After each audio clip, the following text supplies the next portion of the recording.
Praise the Lord. प्रभु के नाम की स्तुति हो। वे सबको एक और बार ग्रेस सेंट्रल की इस आराधना सभा में स्वागत करते हैं। हालेलुया। कोई पहली बार आया है? बारिश की वजह से जो रेगुलर आता है वो भी नहीं आया है। लेकिन कोई भी पहली बार आया है यहाँ पर? ओके, कोई नहीं। सब ताली के साथ एक दूसरे का स्वागत करें। प्रभु के भवन में आप सबका स्वागत। ओके, ऐलान करेंगे। आज भाई शैमुएल बाइबल लाए तो उठाए। भाई शैमुएल हमारी मदद करेंगे आज बाइबल डिक्लेरेशन करने में।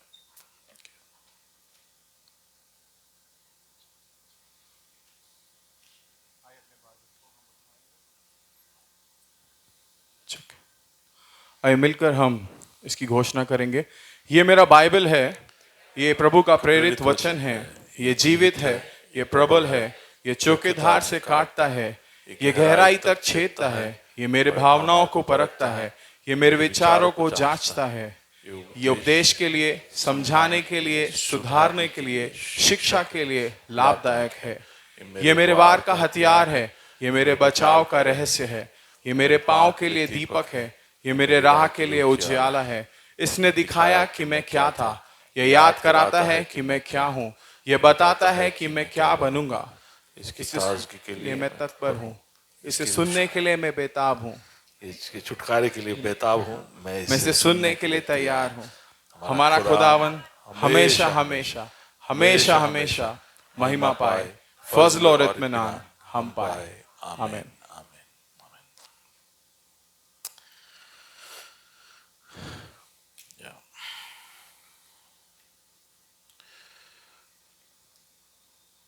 अविश्वसनीय संभावनाओं का साल। हर संडे को मैं याद कराता हूँ ताकि हम भूले ना कि क्या सोच के हम इस साल में आगे बढ़ते जा रहे। प्रभु हमारे जीवनों में अविश्वसनीय चीजें करते रहे। हमारी जिंदगी, हमारी कहानी, हमारी गवाहियाँ हम सुन रहे हैं। अविश्वसनीय बातें हमारे कलीसिया में हमारे साथ जुड़े हुए कई सारे लोगों के जीवन में होते आ रहा है। कुछ गवाहियाँ लाइव है।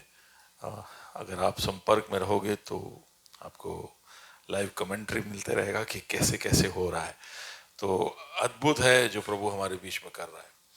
लेकिन मैंने याद कराया कि प्रभु का सानिध्य, उसकी उपस्थिति, उसका हमारे जीवन में जो कार्य है उसके वजह से ही ये हो सकता है। वो अगर शामिल है तभी ये हो सकता है।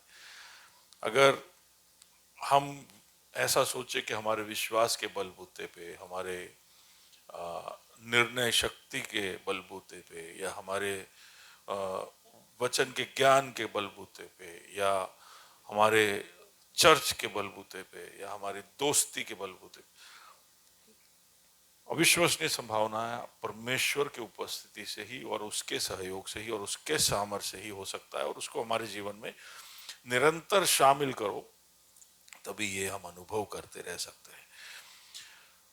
पवित्र आत्मा प्रभु ने दिया हमको ताकि हम ये सामर्थ हर पल महसूस कर सके। उसने पुराने नियम में कभी कभी अपनी आवाज को भविष्यवक्ताओं के द्वारा सुनाया।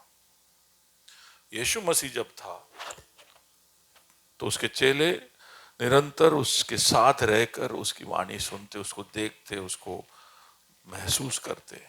लेकिन वो कुछ लोगों तक ही सीमित था और उस अनुभव ने उन 10-12 लोगों को बदल दिया। उसके साथ और भी लोग थे, उन सबके जीवनों को बदला। और यीशु अगर रहता तो बहुत कुछ हो जाता, लेकिन उसने कहा कि मैं जाऊंगा क्योंकि मैं बहुतों के तक पहुंचना चाहता हूं। और इसलिए उसने पवित्र आत्मा को दिया। जैसा यीशु था वैसा ही हमारे साथ वो उपस्थिति और उसका सामर्थ्य बना रहे, इसलिए उसने पवित्र आत्मा को दिया है। पवित्र आत्मा अगर हमारे साथ है तो वो यीशु मसीह ही है, आत्मिक रूप से जो हमारे साथ है। और उसे हम जैसे उन्होंने महसूस किया ऐसे हम महसूस कर सकते, जैसे उन्होंने सुना हम सुन सकते। तो इस पवित्र आत्मा को निरंतर महसूस कर जिंदगी जीना बहुत जरूरी है। और उसका सबूत क्या है? बहुत सारे सबूत है, लेकिन एक जो सबूत है वो है कि अगर पवित्र आत्मा का उपस्थिति हमारे अंदर, हमारे इर्द गिर्द भी है तो हमारे जीवन बदल जाएंगे। वो आत्मा की उपस्थिति से ही फल उत्पन्न होना शुरू हो जाएगा। हमारे जीवन के द्वारा कुछ चीजें दिखनी शुरू हो जाएगी, हमारे चरित्र में बदलाव शुरू हो जाएगा। तो उसमें कई सारी चीजें हम देखते आए, जैसे हमने मेहरबानी या करुणा से शुरू किया, पहले हफ्ते हमने वो देखा। दूसरे हफ्ते हमने धीरज के ऊपर देखा कि पवित्र आत्मा हमारे अंदर है तो हमारा धीरज बढ़ जाएगा, हमारे अंदर भलाई उत्पन्न होगी, हमारे अंदर क्या होगी? विश्वास योग्यता, विश्वसनीयता। और पिछले हफ्ते हमने देखा जेंटलनेस या नरमी या कोमलता। अब ये बच्चे को कब से आप देख रहे हो और सोच रहे हो कि क्या कर रहा है। उसको ऐसा बोला गया था कि तू रुकना, इस प्लेट में मार्शमैलो रखा है, मार्शमैलो मिठाई। हमारे अपने अहमदाबाद में शायद कुछ कुछ दुकानों में मिल जाता है, वाइट पिंक कलर का होता है, मुंह में डालो, मिठाई है तो एकदम बबल गम के जैसे पिघल जाता है। मेरे को और कुछ समझाने का तरीका नहीं मेरे पास, इसलिए बता रहा हूँ, लेकिन बच्चों को बहुत पसंद है। प्लेट में उसके सामने रख दिया और कहा कि तू खा सकता है, लेकिन तू वेट करेगा तो तेरे को एक और मिलेगा। और अब उसका चेहरा है ऐसा। आप समझ गए ना क्या है आज का शीर्षक? हाँ, ओके।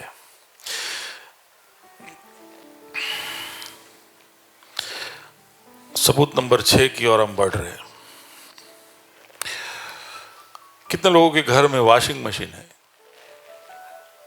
वॉशिंग मशीन, बाकी लोग हाथ से धोते, अभी भी हाथ से अच्छा धुलता है, ओके। लेकिन वॉशिंग मशीन एक बहुत ही प्रयोजक एक संसाधन या चीज है, बहुत काम का है, लेकिन वो टाइमर पे चलता है। उस पर टाइमर सेट करना पड़ता है। आप टाइम लगाओगे, फिर उसमें पहले रिंस होता है, फिर वॉश होता है, फिर स्पिन होता है, हाँ, फिर कपड़े बाहर निकलते हैं, लेकिन सब टाइमर पे है। सोच के देखिए, अगर इसका टाइमर बिगड़ जाए, इसका टाइमर बिगड़ जाए तो रिंस होता ही रहे या वॉश होता ही रहे या स्पिन होता ही रहे, या वॉश होने से पहले स्पिन होना शुरू हो जाए, ऐसा सब हो सकता है। ऐसे किस्से हम सुनते हैं कि ऐसा होता है।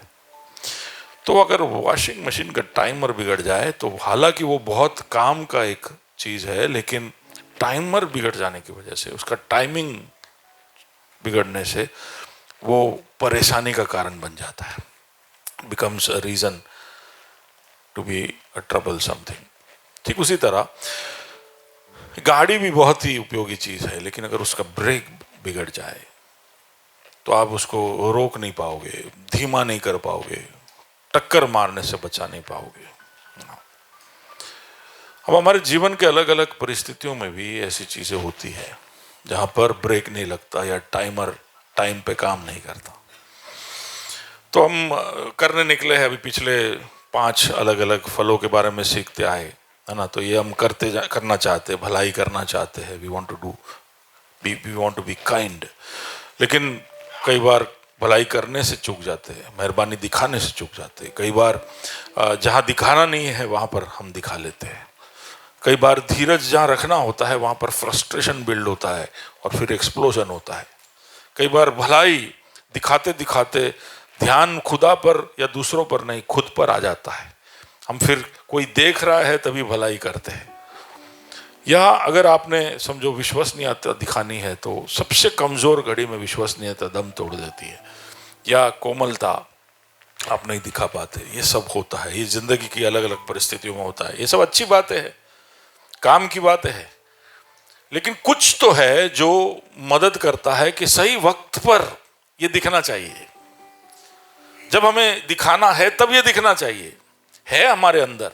यहां पर ऐसा कोई नहीं है जिसके पास धीरज नहीं है, सबके पास धीरज है। नहीं तो पुलिस स्टेशन में ले जाओ, दिख जाएगा। या एयरपोर्ट पे बिठा दो दिख जाएगा। धीरज सबके अंदर है, लेकिन सही वक्त पे कभी कभी दिखता नहीं है। करुणा भी हमारे अंदर है, विश्वसनीयता भी हमारे अंदर है, ये सब बातें हैं, लेकिन जहां दिखाना होता है और जब जैसे दिखाना होता है हम कई बार दिखा नहीं पाते, और इसलिए कई बार हम तकलीफ में आ जाते हैं, है ना। तो उसका मतलब है कि हमारे अंदर भी ऐसे एक टाइमर या एक ब्रेकिंग सिस्टम की जरूरत है, जो हमें जब हम रुकना चाहे तो रुक जाए, जब हमें धीरा होना चाहे तो हम धीरे हो जाए, जो हमें कोई अकस्मात से या कोई अनहोनी घटना से हमें बचाए। और इसका नाम है, क्या है? सेल्फ कंट्रोल या संयम, आत्म संयम, आत्मनियंत्रण। ठीक है, सेल्फ कंट्रोल। इसका ही ग्रीक जो वर्ड है एनक्राइटिया, एनक्राइटिया का मतलब है खुद पर mastery, mastery on the self, है ना। खुद पर जब तुम एक्सपर्ट हो जाते हो, मास्टरी प्राप्त कर लेते हो, ये शब्द है ग्रीक में एनक्राइटिया। ओके, ये होगा तो आप करुणा भी, धीरज भी, भलाई भी, विश्वसनीयता भी और कोमलता भी सब सही तरह से आप दिखा पाओगे। अब इसको थोड़ा समझने की कोशिश करते हैं कि क्या है ये आत्म संयम या आत्मनियंत्रण। सीधी भाषा में बच्चों को अगर समझाना हो कि आत्मनियंत्रण का क्या है, तो उसका मतलब है ना बोलना जब आपका मन कहता है हाँ। आपके अंदर से, आपके हर पुर्जे से आवाज आ रही है हाँ, लेकिन तब ना बोलना है। टू से know when everything in you says yes. मन कह रहा है यस, दिल कह रहा है यस, तन कह रहा है यस, लेकिन कहीं ना कहीं एक आवाज है जो आपको बता रहा है कि ना भाई, हाँ नहीं, ना बोलना है। तो टू से know when everything else is yes is self control. क्योंकि आपको पता है कि अगर मैं हाँ बोलूंगा तो कुछ गलत हो जाएगा, ठीक है, या मैं हाँ बोलूंगा तो मुझे इससे बेहतर जो मिल सकता है वो नहीं मिलेगा, रिवॉर्ड जो मिल सकता है वो नहीं मिलेगा। तो कुछ तो है जो हमें अभी मिल सकता है, लेकिन कुछ तो है जो हमें बाद में भी मिल सकता है। अभी दोनों के बीच में जो तय करना है, और ये जो फासले को तय करने के बीच में जो निर्णय की जरूरत होती है वो है संयम। ठीक है, तो ये जो बच्चा है उसको बोला गया कि नहीं खाना, तो ये वीडियो है एक्चुअली, तो उसके ये ग्रैब है, देखिए उसका चेहरा कहाँ का। हमको भी प्रभु बोलता है गुस्सा मत करना, फिर हमारा चेहरा ऐसा होता है, दिख रहा है सबको। हाँ, वो प्लेट के आगे बैठ के क्या क्या कर रहा है, वो प्लेट पे दाढ़ी लगा रहा है, चिल्ला रहा है, सोच रहा है, उसको सूंघ के देख रहा है, मुंह के पास ले जाके देख रहा है, लेकिन ये बच्चे ने खाया नहीं। ठीक है ना, इतने सब तकलीफ में से वो कर गया, लेकिन उसने खाया नहीं। उसको रिवॉर्ड मिला, उसको दूसरा मैर्शमेलो भी मिल गया, फिर दोनों उसने साथ में खाया। ओके, हमारा भी कुछ ऐसा ही कंडीशन है। बोले पाप ना करना, झूठ ना बोलना, चोरी ना करना, व्यभिचार ना करना, हाँ, संडे को चर्च आना, प्रभु का नाम व्यर्थ में ना लेना, एक दूसरे के आगे अधीन होना, ये सब बातें हैं हमें करना है, लेकिन फिर वो सब प्लेट में मैर्शमेलो जैसा है, उसके सामने और कुछ भी है जो हम करना चाहते। ठीक है, सो सेल्फ कंट्रोल हमें मदद करता है कि हम सही निर्णय लें, सही निर्णय लें। गुडनेस अगर चाहिए तो सेल्फ कंट्रोल चाहिए। ये सारी गुण विशेषताएं हमारे अंदर सही वक्त पर दिखाई देनी हो तब सेल्फ कंट्रोल चाहिए। तो आप कुछ कर रहे हो, आपको कुछ सौंपा गया है, तो सही काम है कि आप उस काम को पूरा करें, लेकिन अंदर से आवाज ये आएगी कि नहीं भाई छोड़ दे, मत कर। सेल्फ कंट्रोल आपको बोलेगा कि काम को छोड़ मत, तो काम को पूरा कर। Okay, it helps you make the good choices. तो इस तरह से हम कह सकते हैं कि it is a super power. बाजू वाले को बोलिए, सेल्फ कंट्रोल क्या है? सुपर पावर है। जानवरों में ज्यादातर ये होता नहीं, उनको सिखाना पड़ता है। ठीक है, जानवरों के पास सेल्फ कंट्रोल बहुत कम है। उसको डर लग गया तो कंट्रोल आएगा, नहीं अपने आप से वो सेल्फ कंट्रोल नहीं दिखाता है। बहुत प्रिमिटिव ब्रेन में जब जानवर ऑपरेट करते हैं तब सेल्फ कंट्रोल नहीं दिखा पाते, और वो हमेशा उसी ब्रेन में ही होते हैं, ठीक है। हाँ, बट हम नियंत्रण, आत्मनियंत्रण, आत्म संयम दिखा पाते हैं। तो it is like a super power. आइए हम प्रभु के वचन की ओर जाएं और देखें कि ये जो सबूत के बारे में बाइबल क्या समझाता है। तो नीति वचन 25 उसका 28, प्रोवर्ब्स 25-28 या जिसकी आत्मा वश में नहीं, वह ऐसे नगर के समान है जिसकी शहरपनाह घेराव करके तोड़ दी गई हो। या जिसकी आत्मा वश में नहीं, वह ऐसे नगर के समान वो है ऐसे नगर के समान है जिसकी शहरपनाह, घेराव करके तोड़ दी गई हो। उसके शहरपनाह को तोड़ दिया गया हो। शहरपनाह देख रहे हो आप, फोर्ट्रेस, चारों तरफ जो दीवारें बनी है उसके अंदर लोग सुरक्षित है। तो बाइबल कहता है कि आत्मसंयम, आत्मनियंत्रण, खुद पर नियंत्रण रखना एक शहर के चारों बाजू के शहरपनाह के जैसा है। जितना बड़ा शहर उतना ही मजबूत शहरपनाह होना जरूरी है। जितनी उम्र बड़ी उतना ही सेल्फ कंट्रोल बढ़ाना जरूरी है। जितनी जिम्मेदारियां बड़ी उतने ही सेल्फ कंट्रोल को बढ़ाना जरूरी है। जितना आपका पोजीशन बड़ा है उतना ही नियंत्रण में रहना जरूरी हो जाता है। तो अगर आपका अधिकार ज्यादा है, आपका सामर्थ्य ज्यादा है, तो और भी सेल्फ कंट्रोल की जरूरत होती है। आपको जितने आप सामर्थ्य या अधिकार के हो जाते हो तो उतना ही आपके नियंत्रण खोने से नुकसान हो सकता है। इसलिए नियंत्रण रखना जरूरी है। हम सब के जीवन में ये जब होगा तो ये जैसे कि एक शहर को जैसे शहरपना बचाता है, वैसे संयम जो है वो हमें बचा कर रखता है। तो उसमें ऐसा नहीं है कि शहरपना एकदम बिल्कुल बंद है। शहरपना में एक दरवाजा भी है। इसका मतलब है कि प्रभु ऐसा नहीं चाहता है कि तुम पूरे बंद हो जाओ और कोई संपर्क ही ना रखो कोई भी चीज से। नहीं, एक द्वार है जहां से चीजें अंदर बाहर हो सकती है। यानी प्रभु को कोई पाबंदी नहीं है कि तुम चीजें करो या ना करो, पर वो तुम्हें पता होना चाहिए कि क्या आ रही है और क्या जा रही है, कब आ रही है और कब जा रही है। आपका नियंत्रण होना चाहिए कि आपके दिमाग में कौन सा सोच जा रहा है, आपके आंखों में कौन सी चीजें दिखाई दे रही है, आप किस तरह के जज्बातों को अंदर आने दे रहे हो, किस तरह के लोगों की सलाह, तो क्या सलाह देते हो, क्या सलाह लेते हो, क्या देखते हो, क्या सुनते हो, सब चीजों के ऊपर नियंत्रण होना चाहिए। तो अगर एक बड़ा सा शहर होगा जिसके चारों ओर शहरपना होगा तो सब कुछ उस शहर में आता जाता उस गेट से ही होगा। वहां पर सब कुछ पूछ परछ होने के बाद ही अंदर बाहर होगा, बाहर जाने वाला और अंदर जाने वाला सब चीजों के ऊपर नियंत्रण। ओके, तो याकूब उसका 1:14-15 जब पढ़ते हैं, परंतु प्रत्येक व्यक्ति हाँ। अपनी ही अभिलाषा से खींचकर हाँ। और फंसकर परीक्षा में पड़ता है। देखो, अगर आपने दीवार नहीं बनाई, आपने शहरपना नहीं बनाया, आपने चारों ओर फेंसिंग नहीं किया, आपने अगर बाउंड्री नहीं बनाया, तो उसका मतलब है कि आप कुछ भी होने दे रहे हो, कुछ भी चला रहे हो।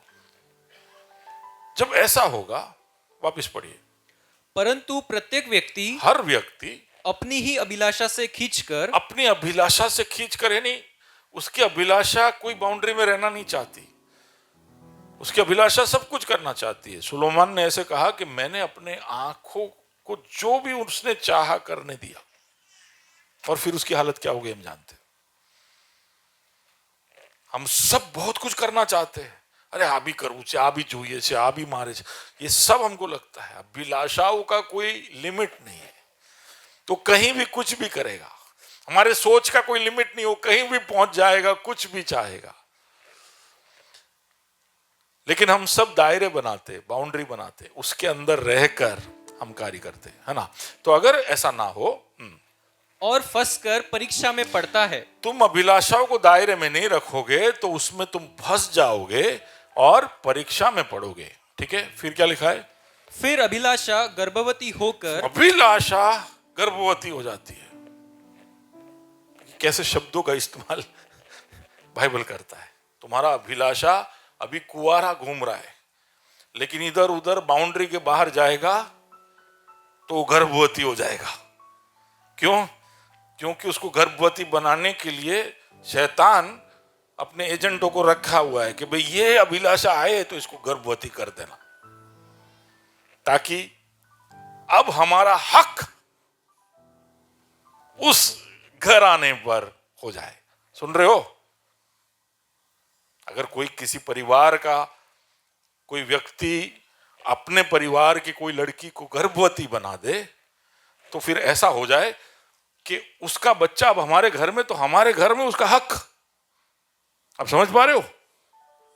गर्भवती शब्द बहुत भारी शब्द है। उसके साथ अब्राहम से लेकर के आशीष से जुड़ी हुई है, सारे श्राप जुड़े हुए हैं। अभिलाषा को नियंत्रण में नहीं रखोगे तो वो अभिलाषाएं गर्भवती हो जाएगी। हाँ, फिर गर्भवती होकर पाप को जनती है। और जन्मेगा क्या? अब ऐसा मत सोचना अभिलाषा मेरा तो बहुत अच्छा वाला अभिलाषा था, अच्छा था, जब भेजा तब अच्छा था, लेकिन वो गर्भवती होके आई, वो अब पाप को जन्मेगी, पाप को जन्मेगी। हाँ, फिर और जब पाप बढ़ जाता है तो मृत्यु को उत्पन्न करता है। बस उसका अंजाम क्या है हम देख सकते हैं। ओके, एक शहर जिसका शहरपना ना हो, आप ऐसे सोच के देखिए कि एक शहर जिसको शहरपना ना हो, जिसके कोई दीवारें ना हो। आजकल ये लागू नहीं होता है क्योंकि आजकल इसकी जरूरत नहीं है, पर पुराने जमाने में लोगों का अस्तित्व ही इसके ऊपर निर्भर था। शहरपना हो तो ही तुम बच सकते हो, क्योंकि हमेशा शत्रु तुम पर धावा बोलना चाहता है, तुम्हें घेर कर, तुम्हें खत्म कर कर तुम पर जीत हासिल करना चाहता है। तो अगर शहरपना ना हो तो समझ लो कोई भी कुछ भी बोलेगा, कोई भी कैसी भी जज्बातों को दिखाएगा। हाँ, एक शहर जिसमें लोग कोई भी तरह के दायरे में ना हो, कोई भी तरह का एक राजा ही ना हो जो बाउंड्री लगाता हो, जो रूल लगाता हो, तो कोई भी अगर किसी को कुछ भी बोले, हर तरह के झगड़े वहां पे होंगे। कोई किसी को सहन नहीं कर रहा है, हर रिश्ते में कोई कहीं पर भी सेल्फ कंट्रोल नहीं है, कहीं पर भी आत्मसम्मान नहीं है, हर कोई जो करना चाह रहा है करेगा। तो क्या होगा? ऐसा एक शहर जिसमें कोई भी तरह का पाबंदी जज्बातों पर या बोलने पर या झगड़ों में नहीं है, तो उसमें एक सामाजिक बिगाड़, ब्रेकडाउन, सोशल ब्रेकडाउन हो जाएगा। अगर वहां के लोग अपने अभिलाषाओं के अनुसार जीते हैं, शोषण करते हैं, लत में या एडिक्शन में पड़ते हैं, या विश्वास योग्यता ब्याह के रिश्ते में नहीं दिखाते हैं, कोई भी तरह के एडिक्शन में पड़ते हैं, तो वहां पर एक मोरल, नैतिक ब्रेकडाउन होगा। अगर वहां का लीडर कोई भी सेल्फ कंट्रोल रखे बगैर कैसे भी अपना सत्ता चलाता है, वहां पर भ्रष्टाचार होगा, वहां पर अन्याय होगा, वहां पर हर तरह की गलत बातें होगी, तो एक पॉलिटिकल ब्रेकडाउन होता है। अगर वहां पर लोग अपने आमदनी से ज्यादा खर्च करते हैं, कोई भी तरह की बजटिंग नहीं करते, कोई तरह का डिसिप्लिन नहीं रखते, कोई दान नहीं करते, कोई दशमांश नहीं देते, एक इकोनॉमिक फाइनेंशियल ब्रेकडाउन होगा। जहां पर लोग पूरे टाइम सोशल मीडिया पे रहते, वहीं पर अपना जिंदगी जीते, वहीं पर गुस्सा होते, वहीं पर आउटरीच दिखाते, बाहर निकाल कर और गुस्सा होते, मेंटल हेल्थ ब्रेकडाउन, ये सब हो रहा है हमारे संसार में। ऐसा हो रहा है। लोगों ने नियम ऐसे बना दिए कि शहरपना गिरा दिए। मेरी जिंदगी है, मैं जैसे जीना चाहूं मैं जीऊंगा। कौन होता है बोलने वाला? मेरे को जिसके साथ ब्याह करना है, लड़कों को लड़के से, लड़कियों को लड़कियों से, अभी तो ये शुरुआत है भाई। बहुत जल्द ही ऐसा मैंने सुना है कि पेपर तैयार हो रहे हैं कि लोग अमेरिका के सुप्रीम कोर्टों में अभी दावा रखने वाले हैं कि तुम कौन होते हो बोलने वाले कि भी 16 साल की लड़की होनी चाहिए। हमको अगर 12 साल की लड़की से शादी करना है तो तुम कौन होते हो रोकने वाले? अगर वो लड़की तैयार है, ऐसे बढ़ बढ़कर कल कोई बोलेगा कि मेरे को मेरे कुत्ते से शादी करना है, होगा होगा। ऐसे है लोग, ऐसे है लोग। प्रभु ने, अगर आप रोमी पढ़ोगे तो लोग जब पाप में ऐसे बढ़ जाते हैं ना, तो प्रभु फिर उनको उस पाप में गिरने के लिए छोड़ देता है। बोला अब तुम गिरो जितना गिरना है। पिछले हफ्ते में एक रील देख रहा था, तो अच्छे ये जो फिरंगी अच्छे दिखने वाले एकदम नीट एंड क्लीन लोग हैं, अब उनको अभी कुछ नया करना है, नया करना है, तो वो जाकर वहां पर जो गार्बेज का जो बड़ा कैन, जो बड़ा क्या बोलते हैं, डंप है, जहां पर अमेरिका के लोग कचरा डालते हैं, उसके अंदर हाथ डालकर कचरा सब निकाल रहे, रोड पे फैला रहे, उसमें गिर के सेल्फी ले रहे। यानी क्या तकलीफ है इनको भाई। नहीं, सच बोल रहा हूं। इंसान को पता नहीं चल रहा है कि किधर बाउंड्री बनाए, क्या उनको अटेंशन चाहिए, उनको लोग देखने चाहिए, उनको ऐसा लगना चाहिए कि वाह क्या सोच है भाई, आ जाओ इधर, भारत में आ जाओ, रोज तुमको एडवेंचर मिलेगा। हाँ, mental health breakdown, spiritual breakdown. एक शहर बना नहीं होगा तो ऐसे हो जाता है। मैं ऐसे ही देख रहा था कि अगर इस तरह का ब्रेकडाउन हमारे दुनिया में कहीं पर भी हो रहा है तो कहां हो रहा होगा। ठीक है, तो मैं सरप्राइज हो गया कि पता चला कि इस तरह के ब्रेकडाउन होने वाला दुनिया का सबसे ऊपर का शहर, जिसका नाम मैंने आज तक सुना नहीं था, कैराकस, कैपिटल ऑफ वेनेजुएला। वेनेजुएला नाम का एक देश है, सुना है? उसका कैपिटल पता था आपको? नहीं, हम सिर्फ इतना ही जानते थे कि मिस वेनेजुएला मिस यूनिवर्स बनी है ना। सबसे ज्यादा मिस यूनिवर्स पैदा करने वाला देश है वेनेजुएला, लेकिन उससे ज्यादा मुझे कुछ नहीं मालूम था। उसका कैपिटल का नाम है कैराकस। ये कैराकस का फोटो है, मैंने ऐसे ही डाला, हमको पता रहे कि इस तरह की चीजें क्या दुनिया में हो रही है। Very bad. सेकंड नंबर पर जोहान्सबर्ग, साउथ अफ्रीका में। तीसरे नंबर पर रियो डी जेनेरो, ब्राजील। ठीक है, ब्राजील। चौथे नंबर पर बोलो, न्यू दिल्ली। मुझे ऐसा लगा बॉम्बे होगा, लेकिन बॉम्बे मेरी जान। दिल्ली नंबर 4 है दुनिया में इन मोरल, सोशल, इकोनॉमिक, पॉलिटिकल, हर तरह के ब्रेकडाउन का जब इंडेक्स लगता है। ओके, नंबर 5 पर है सैन फ्रांसिस्को, नंबर 6 पर है लॉस एंजलिस। तो मुझे दुख हुआ, मैं ऐसा सोच रहा था कि लॉस एंजलिस के नीचे होगा हमारा भारत का कोई शहर, क्योंकि हम तो हमेशा मोरल हाई ग्राउंड में रहते हैं। लेकिन लॉस एंजलिस और सैन फ्रांसिस्को बोलते हैं दुनिया का हर तरह की म्लेच्छता का कैपिटल है। उससे भी खराब हालत है हमारे दिल्ली का। तो प्रार्थना की जरूरत है, और सेल्फ कंट्रोल कलीसिया के द्वारा हमारे शहरों में, हमारे देश में आए। किस तरह से हम हमारे जिंदगियों में इस तरह शहर बना सकते हैं, कैसे हम गेट लगा सकते हैं, तो एक छोटी सी झलक हम देखते हैं। Psalms 101 verse 3। मैं किसी ओछे काम पर चित्त ना लगाऊंगा, मैं किसी ओछे काम पर चित्त ना लगाऊंगा, मैं कुमार्ग पर चलने वालों के काम से घिन रखता हूँ। हाँ। ऐसे काम में मैं ना लगूंगा। अच्छा, is there something to do with sight there English में? उसे can you read the verse before that? I will not put wickedness before my eyes, that is the, I will refuse to look eight,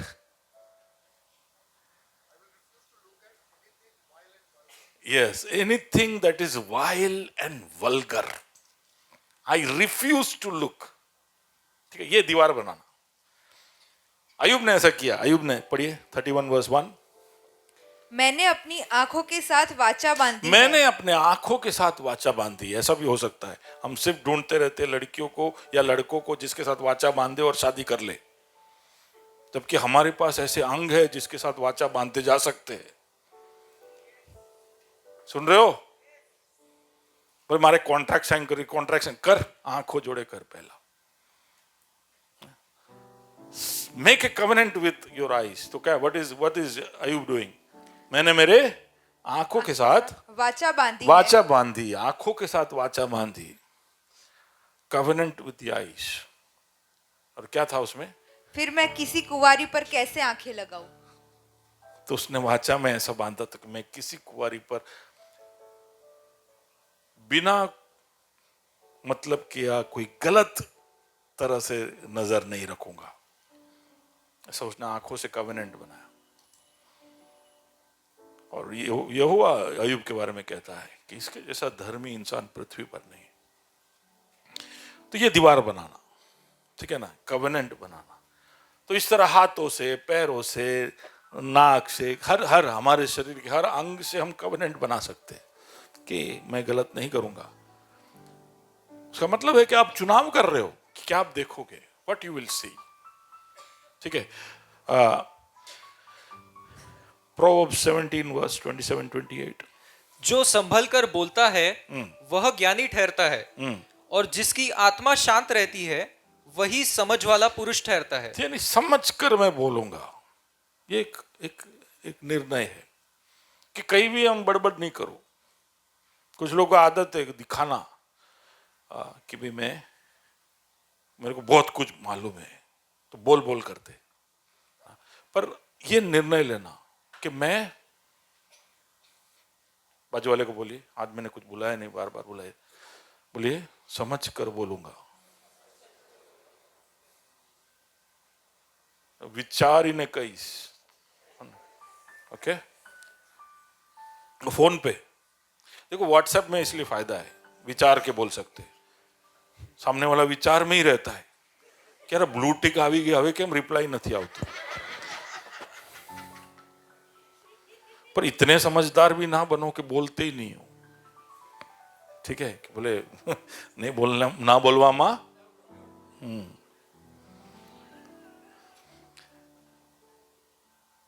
याकूब उसको जान, इसके बारे में कहता है ना 3:6 में कि शब्द, हमारा जुबान के बारे में हम जानते हैं कि नर्क कुंड के आग से ही जला हुआ, इसको कोई पालतू नहीं कर सकता है ना, इसको कोई संभाल नहीं सकता है। ओके।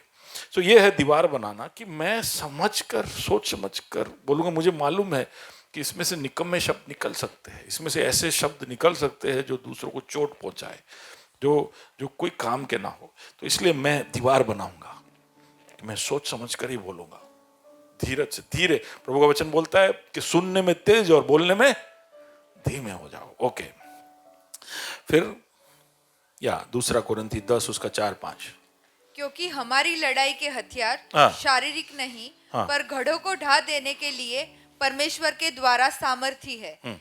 इसलिए हमारे हथियार सामर्थी है, इसलिए क्या करेंगे, गढ़ों को ढा सकते हैं। तो इस हथियार से हम क्या करेंगे, इसलिए हम कल्पनाओं और हर एक ऊंची बात का, कल्पना हो और हर एक ऊंची बात का जो परमेश्वर की पहचान के विरोध में उठती है, हाँ। खंडन करते हैं। हाँ। और हर एक भावना को हाँ। कैद करके मसीह का आज्ञाकारी बना देते हैं। भाई आज कन्याओं છે ને થોડા ખતરનાક છે, બોલો બાજુ વાલે को, બે કન્યાઓ બહુ ખતરનાક છે, કલ્પના અને ભાવના।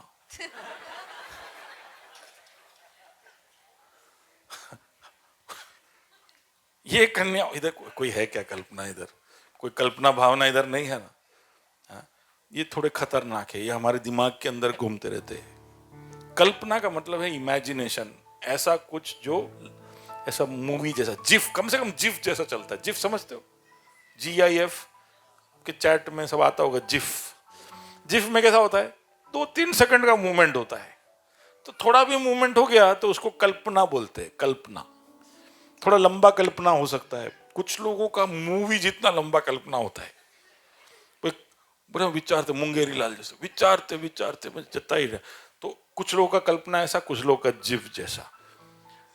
भावना यानी एक छोटा सा सोच जो आपके दिमाग में आए, ठीक है। अब दीवार बना रहे हो कैसे? ये जानकारी के साथ। अब ये क्यों यहां पर इस तरह से लिखा है कि इधर आप दीवार शायद नहीं बना पाओगे, यहां पर दीवार आपका होगा आपका रिस्पॉन्स टाइम। ये भावना और सोच ना बहुत क्या बोलते, लाइट, प्रकाश से भी ज्यादा स्पीड से आता है। सबसे तेज जाने वाला चीज क्या है? लाइट। उससे भी तेज क्या जा रहा है? सोच। लाइट को जितना टाइम लगता है वो हम 1 सेकंड में पहुंच सकते हैं सोच से। सबसे तेज जाने वाला सोच। तो કલ્પના પાછું કલ્પનાની સ્પીડ વધારે છે, ભાવનાનું તો એનાથી વધારે છે। हाँ, ये सुपरसोनिक, ये दो चीज है, फटफट करके आता है दिमाग में, एकदम से आएगा। और इसलिए उनको रोकना मुश्किल है। आप गाड़ी चला रहे हो, आप यहां बैठे हो तो एकदम से बोलो अभी आई ना भावना, अभी आके गई ना कल्पना। नहीं, हम कहीं भी बैठे होते हैं, भावना कल्पना कहीं भी आते जाते रहते हैं। अभी आप सोच रहे हैं आज यार 5th डे છે, आज इंडिया हारશે કે જીતશે। यहाँ बैठे बैठे सोच रहे हैं वरसाद વધારે હતી यार કે જઈ શકીશ કે નહીં। એટલે આજે સાહેબ બહુ ધીરે ચલાવે છે, લાગે છે આજે 1 વાગશે। हाँ, ये सब। और उसमें अगर मैंने कोई खाने का डिश का नाम बोल दिया, अरे કેમ याद कराओ छो। तो कल्पना भावना कहीं से भी प्रवेश करता है और उसको फ्री एंट्री है, और वो बहुत तेजी से आता है। आप सोच भी नहीं होते और आ जाता है। तो इसको हराने के लिए, गिराने के लिए हमारे पास कोई हथियार नहीं है जो हम पकड़ सके। इसलिए प्रभु का वचन कहता है कि प्रभु के दैविक डिवाइन वेपन्स उसने दिए हुए, ताकि हम हर भावना और हर कल्पना को कब्जे में ला सके। ठीक है, तो ये समझ होना कि कोई भी यार भैया मैं नहीं चाहता था लेकिन वो सोच आ गया, तो आने दो। सोच को नहीं रोक पाओगे, लेकिन सोच फिर कल्पना ना बन जाए, वो आपके अंदर गढ़ ना बना दे। इसलिए उसको पकड़ना, कब्जे में लाना जरूरी है। सोच को आप फ्री। अभी आप हमारे आपके घर में चामा चिड़िया घुसा कभी? क्या बोलते हैं इसको हिंदी में, क्या बोलते हैं? हाँ, चंगादर घुसा है कभी? चंगादर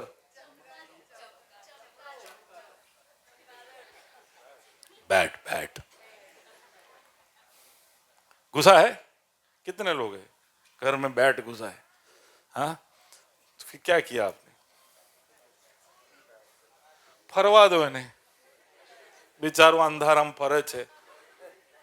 उसको डे लाइट में कुछ दिखाई नहीं देता है, वो आंखों से नहीं देखता है, वो कानों से देखता है।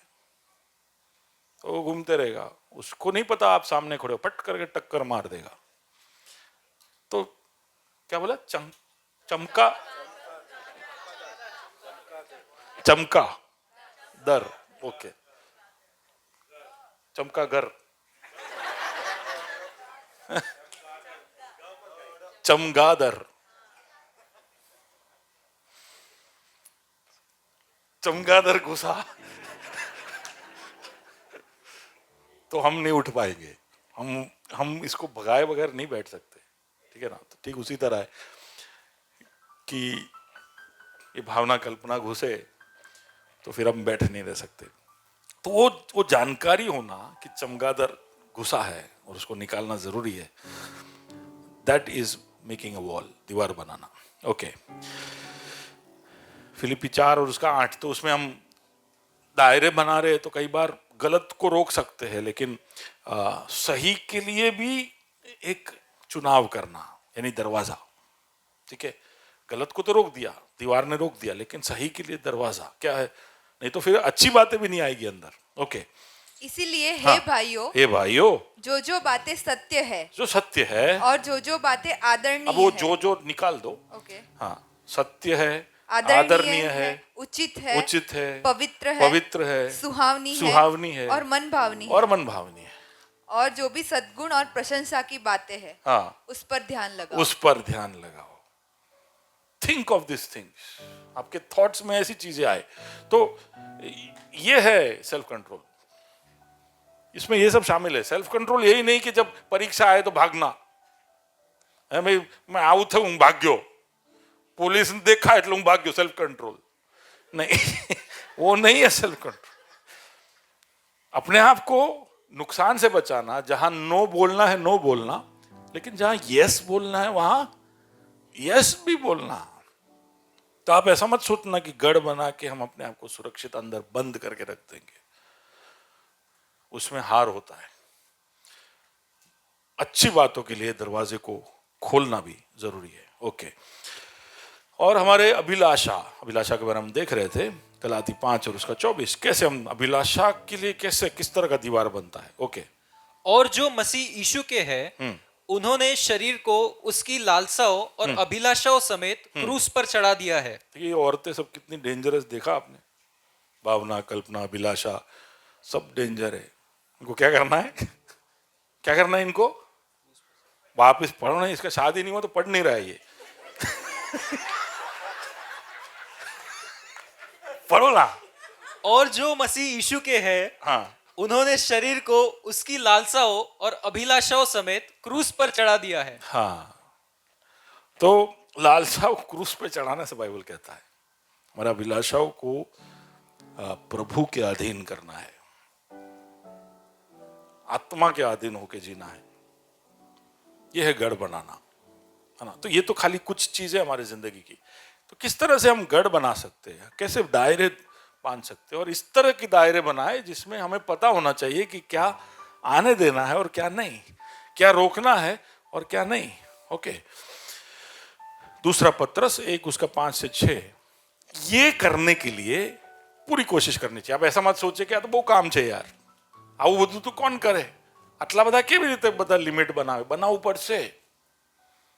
पड़से। ये इस तरह के दायरे हर व्यक्ति को बनाना पड़ेगा, नहीं तो आप जितना भी करुणा, भलाई, धीरज, कोमलता, प्रेम, आनंद, शांति सब दिखाना चाहते हो, ये कुछ नहीं दिखा पाओगे क्योंकि आत्म संयम नहीं है। ठीक है, तो क्या कहता है पत्रस? इसी कारण तुम सब प्रकार का यत्न करके, सब प्रकार का यत्न, बाजू वाले को कहो सब प्रकार का यत्न। तो कोई फॉर्मूला नहीं दिया है कि फलाना फलाना करो, ऐसे बोला है कि करते रहो, try and try, keep trying, हर प्रकार का यत्न करो। तुम्हारे लिए कौन सा वर्क करता है वो लिख के नहीं दिया है। तो आप देखोगे कि यार ये फलाना पास्टर तो ऐसा किया, आप वो फॉर्मूला आपके जीवन में लगाओगे, जरूरी नहीं है कि वो काम करे, वो उनका है, उनकी गवाही है। देखिए, जब बड़े बड़े स्टेज पे पास्टर लोग आकर आपको तरीके बताते हैं तो वो तरीका उनके लिए सही होगा, पर वो आपके लिए सही होना जरूरी नहीं। और आप ऐसे अंधे होकर ऐसे सब सोचने मत लगो। हमारा गाइड यही है, ठीक है ना। कोई भी कुछ भी कहीं से भी बोले, हम लौट के इसके तरफ आएंगे, देखेंगे ये क्या बोलता है, ठीक है, ये जो बोलता है वो सही है इसके अनुसार ही चलेगा। लोग अपने अपने तो कोरिया में एक पास्टर जी थे, पॉल योंगिचो, सुना है नाम, दुनिया के सबसे बड़े चर्च। तो उन्होंने एक किताब लिखा, 4th डायमेंशन, वो उनकी कहानी है। तो उन्होंने कहा कि मुझे एक टेबल चाहिए था, तो मैंने पेपर लिया, पेपर पे टेबल ड्रॉ किया, इतना लंबा, इतना चौड़ा, इतना ऊंचा, लकड़े का, ये हाइट होगा, ये कलर होगा, और मैंने मेरे प्रभु के सामने रखा और प्रार्थना किया, 4th डायमेंशन प्रार्थना। तो हमसे बोले, यार तो मैं तो 3D સાંભળ્યું છે, 5G સાંભળ્યું છે, पर D માં तो 3 સુધી જ સાંભળ્યું છે। तो हमको एक्साइटमेंट हो जाता है कि 9 लाया, सब लोग 4th डायमेंशन। अच्छा, पॉल योंगिचो ने प्रार्थना किया तो उनको एग्जैक्ट ऐसा ही टेबल मिल गया। इंडिया में सब 4th डायमेंशन लेके तरह तरह चीज दौड़ने लगे। लोगों को जीते ना जीते ड्राइंग में एक्सपर्ट हो गए प्रार्थना कर कर कर मांगने लगे। अब वो हो सकता है उसमें से कईयों को मिला हो, और कहीं को ना मिला हो। तो ये सब तरीके जो है वो उनका यत्न था कि चलो मैं प्रभु से बोल के देखता हूँ, मैं ड्रॉ करके देखता हूँ। मैं कुछ लोग शादी के लिए भी इतना स्पेसिफिक बोलते हैं कि ऐसा ऐसा ऐसा चाहिए, कुछों को मिलता है कुछों को। इसलिए बाइबल कहता है हर तरह का थोड़ा यत्न करना पड़ेगा, मेहनत करना पड़ेगा, कस्टमाइज तुम्हारे लिए जो सॉल्यूशन है। तो हर तरह का यत्न करो। अब किसके लिए? अपने विश्वास पर सद्गुण हाँ, और सद्गुण पर समझ, अपने विश्वास पर सद्गुण, सद्गुण पर समझ, समझ पर संयम, समझ पर संयम। कुछ लोग विश्वास पे संयम लगाते हैं, सद्गुण और समझ स्लिप हो जाता है। ठीक है, आप समझ रहे हो? ऑर्डर समझना आप। विश्वास में सद्गुण, विश्वास करने लगे तो भला करने लगो। अब भला करने लगे तो हर जगह पे भलाई मत करो। अब भला करने लगे हो तो सोच समझ के सही जगह पर भलाई करो। आप समझ पा रहे हो? आप सोचोगे तो आपको समझ में आएगा कि ये बिल्डिंग बहुत ही सुहावना है। विश्वास पे सद्गुण, सद्गुण पे समझ, समझ पे संयम। संयम, सेल्फ कंट्रोल। ओके, हर तरह का यत्न करो कि तुम संयम अपने जीवन में लेकर आओ। ओके, लूका में यीशु इस तरह से कहता है, लूका 12। किसी धनवान की भूमि में बड़ी उपज हुई, तब वह अपने मन में विचार करने तो लगा। बड़ी उपज हुई तो मन में वो विचार करने लगा, पैसे बहुत हो गए, बढ़ गए, अब अभी कंट्रोल में नहीं है। पहले गरीबी था, तब पता था क्या करना है, किधर क्या खर्चना है, कैसे कैसे घर चलाना है। जब कम होता है ना पैसा, तब जिंदगी बहुत सही चलता है। जब चल के चर्च आना होता है ना, टाइम पे आते हैं। जितना सगवड़, जितना चीजें बढ़ता है, उतना सब जगह पे डिसऑर्डर बढ़ जाता है। ओके, तो बोले ये क्या हुआ, अब इसके पास क्या है? हाँ, बहुत बड़ी उपज है उसके। हाँ, तब वह अपने मन में विचार करने तो लगा। उपज ही बढ़ गया तो प्लानिंग शुरू हो गया, उसका प्री फ्रंटल कॉर्टेक्स काम में शुरू लग गया। ओके, क्या बोल रहा है? कि मैं क्या करूं, हाँ, मैं क्या करूं, क्या करूं। हाँ, क्योंकि मेरे यहाँ जगह नहीं जहाँ अपनी उपज इत्यादि रखूं। और उसने कहा, मैं यह करूंगा, मैं अपनी बखारियां तोड़कर उनसे बड़ी बनाऊंगा। यानी मैं एक्सपेंशन करते जाऊंगा। लोग ऑफिस ले रहे, लोग नया नया बिजनेस शुरू कर रहे, स्टार्टअप कर रहे, ये सब आपके साथ होगा। प्रभु आपको बढ़ा के देगा, ठीक है, बढ़ाएगा, वो उसका विश्वास योग्यता है, बढ़ा के देगा। लेकिन ऐसा सोच आ सकता है आपको कि बखारियां बढ़ाओ, वहां फिर और वहां अपना सब अन्न और संपत्ति रखूंगा। और यहां तक कोई प्रॉब्लम नहीं है, ये सही मैनेजमेंट है। फिरौन के नीचे यूसुफ ने भी ऐसा ही किया, ठीक है। लेकिन अब सोचिए, अब क्या बोलता है वो? और अपने प्राण से कहूंगा। हाँ, आप सुनिए, अब वो प्राण से कह रहा है। अभी तक वो सोच ही रहा था, अब थोड़ा और पर्सनल हो रहा है, थोड़ा भावुक हो रहा है। क्या लिया? मरचा जोड़े बहु रोटी खाता थे, हाँ? बटाका नहीं भी ताने बटाका भी नहीं कर पाया, तेरे को प्याज के साथ नमक लगा के खाना पड़ा। होता है लोगों को ऐसा सब, ठीक है। तो ऐसा सब हो गया, तो अब कैसा लगता है कि नाउ टाइम्स हैव चेंज, मुझे थोड़ा ढील मिल सकता है। हाँ, तो क्या बोलता है वो? अपने प्राण से कह रहा है। क्या बोलता है? प्राण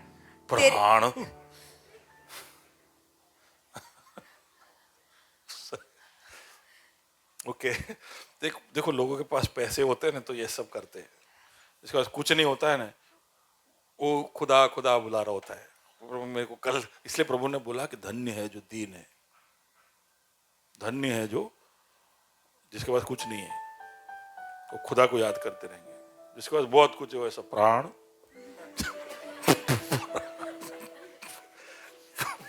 क्या बोल रहा है आगे? प्राण तेरे पास बहुत वर्षों के लिए बहुत संपत्ति रखी है, बोलो, चैन कर, आह खा पी, आह, सुख से रह। चैन कर, खा पी, सुख से रहे। ईट, लिव, बी मैरी। इसलिए मसीह लोगों को तो काट साट के प्रभु रखता है। मैंने इनको सुसमाचार बनाने को बोला, ये प्राण से बात करने लगेंगे। दुखी नहीं होना अगर ज्यादा आपके पास है नहीं तो। प्रभु चाहता है कि आप ऐसी सब बातें ना करो, चैन रख, खा पी। ओके, यत्न करो कि तुम आगे बढ़ो। यीशु क्या कहता है? ये यीशु ने बनाया ये स्टोरी। आगे क्या कर रहा है? हाँ, यीशु ने कहा, हे मूर्ख, इसी रात तेरा प्राण तुझसे ले लिया जाएगा। जिसको तू बार बार ऐसा सहला के बात करा ना, प्राण प्राण, बोले आज रात को तेरा प्राण तेरे से ले लिया जाएगा, हे मूर्ख। तो क्या करेगा तू? समझ रहे हो? तो इसलिए यत्न करो कि आप सेल्फ कंट्रोल में रहो। ये जो कंट्रोल खोने वाला एक परिस्थिति आया ना कि मजे कर, तेरे पास तो बहुत है, सालों तक का है, तो अब तू मजे कर, अब तू लूज कर ले, अब शहर बना गिरा दे, अब तू जो करना चाहे कर ले, तो इट इज फूलिशनेस। तो इसलिए हर तरह का यत्न करो कि तुम आत्म नियंत्रण दिखा सको। ओके, तो ये हाउस द जोश पूछते ना, हाउस द संयम हाउस द संयम। ओके, एनीवे, कुछ जगह पे जहां पर हम संयम नहीं दिखा सकते, एक तो कभी शब्द है, ठीक है, वी नो हमारा कंट्रोल कहाँ पे नहीं है, शब्दों में नहीं है। तो ये सब कलम नहीं खोलेंगे हम, बहुत सादे कलम है ना। मैं कहीं रुक के बोलना जैसा होगा तो मैं बोलूँगा। टू मेनी वर्स, मैंने वर्सेस इसलिए रखा है ताकि मैं लाइफ सेल में उसका नोट दे सकूं। संयम कहाँ कहाँ हम नहीं रखते हैं, शब्दों में नहीं रखते, कुछ भी बोल देते हैं। तो इसके ऊपर हम बोलते आ रहे, इसलिए फिर मैं इस पे ज़्यादा नहीं बोल रहा हूँ। लेकिन आप सब अपने आप को परखिए कि क्या आपको वहां पर दीवार बनाने की जरूरत है। Do you need to build a wall? Do you need to define the doorway कि किस तरह के शब्द मैं बोलूंगा, क्या क्या अलाउड है, किस तरह के जोक्स बोलना अलाउड है। आप किसी पर गुस्सा होते हो तो किस तरह के शब्द नहीं बोल सकते हो, वो सब आपको पहले से डिफाइन करना चाहिए, तभी सेल्फ कंट्रोल हो सकता है। सेल्फ कंट्रोल के लिए मैं आगे बताऊंगा कि पहले से दायरा बनाना जरूरी है, नहीं तो नहीं हो पाएगा सेल्फ कंट्रोल। दिमाग को समझ में नहीं आता है, क्योंकि जब इमोशनल हो जाता है, स्ट्रेस में आ जाता है, तो सोच बाईपास हो जाता है। तो इसके लिए पहले से दायरे तय करना जरूरी है। सोच में भी ऐसा ही है। हम जो मीडिया कंजम्पशन करते हैं, जो फोन उठाया और फिर बस रील देखते रहे, फोन उठाया तो फिर फोन कैसे रखना मालूम नहीं। रत्नदीप,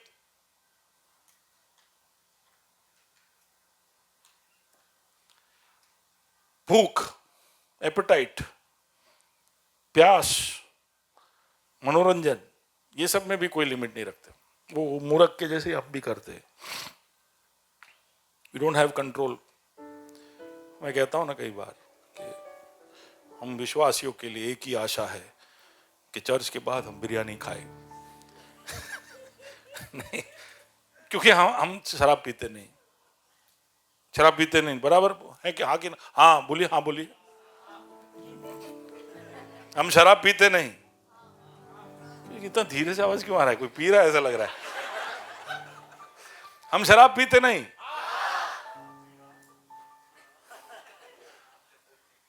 हम सिगरेट इत्यादि फूकते नहीं। हम तंबाकू खाते नहीं। फिर ऐसे लाइफ में मनोरंजन आएगा कहां से? है? बोले हमारे लाइफ का जॉय कहाँ है? खाना, कुछ भी हो, बिरयानी तो मैंने एक नाम है, कोई भी खाना, हमारी लाइफ का सबसे बड़ा जॉय वही है, खाना। पर उसमें भी जब आप कंट्रोल भी ना खाए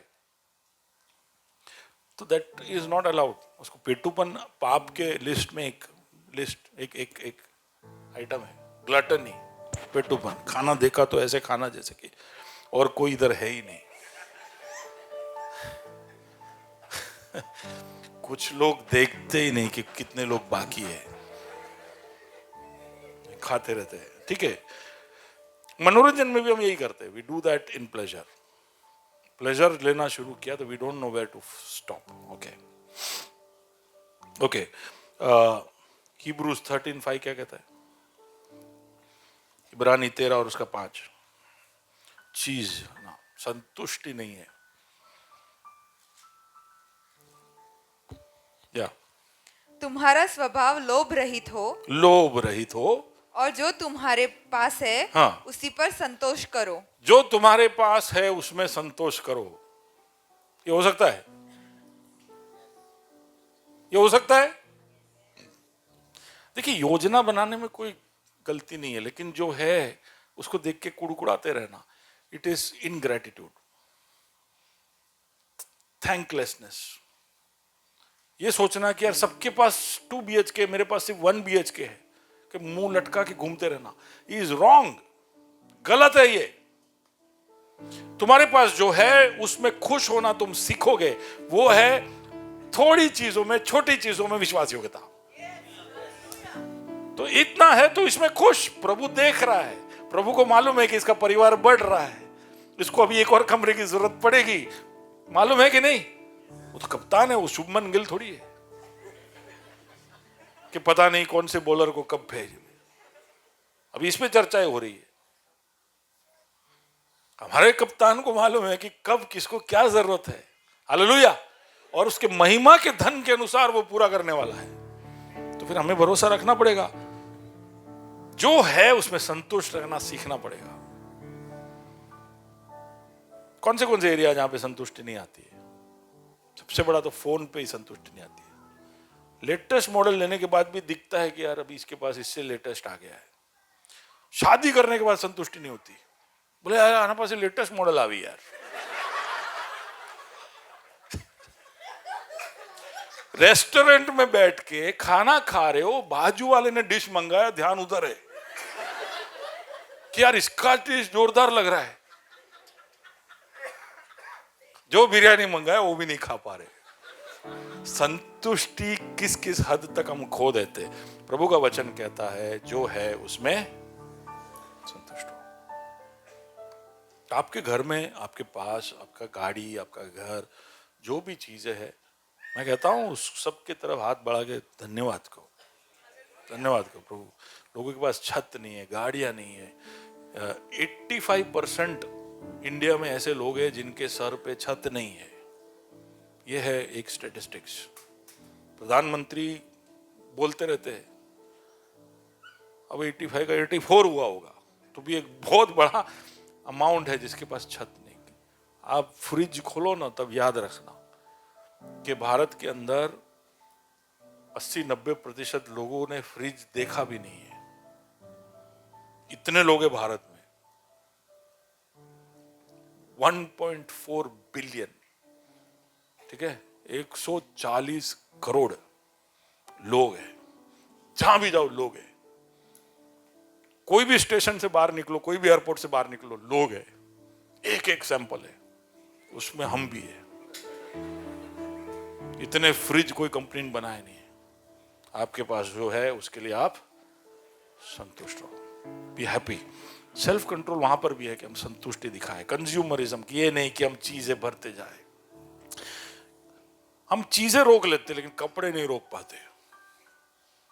कपड़ा तो चाहिए, नया नया कपड़ा चाहिए, है कि नहीं? ओके, चलो उस पर बाद में बात करेंगे। और कहां चाहिए? समय में नियंत्रण, आत्म नियंत्रण, समय, टाइम मैनेजमेंट, है ना। एफएसयू की पत्री में इस तरह से लिखा है, एफएससी 5:16, अवसर को बहुमूल्य समझो, अवसर को, हर समय को बहुमूल्य समझिए। और क्योंकि दिन बुरे हैं। दिन बुरे हैं। आपके पास आने वाला हर समय दिन बुरे है। अगर आपको विश्वास नहीं होता है तो आप, मैंने शायद पहले बताया, मुझे याद नहीं है, लेकिन पिछले 30-40 दिनों के अंदर दुनिया के अंदर 9 या 10 बड़े बड़े जल प्रलय आ चुके हैं। पिछले 40 दिनों के अंदर बड़े बड़े जल प्रलय। हमारा एनडीटीवी और हमारे न्यूज चैनल सब सीमित है, वो कुछ ही खबर देते। वो आपको बताएंगे कि करीना कपूर कहां गई, वो आपको बताएंगे कि मोदी जी आज कहां थे। आपको दुनिया की खबर समय पे नहीं पहुंचाते। आप सर्च करके देखो, एक साल में जितना प्रलय हो सकता है मैक्सिमम, उतना सिर्फ जुलाई महीने में हुआ है। और सब जगह पर लोग चिंतित है कि ये क्या हो रहा है। दुर्घटनाएं, तरह तरह की खबरें, जो इंसान जैसे कि सारो नियंत्रण खो रहा है, पूरा कंट्रोल खो रहा है। तो दिन बुरे हैं, हमें ऐसा लग रहा है कि दिन तो अच्छे हैं यार, अच्छे दिन वो भी नहीं आए।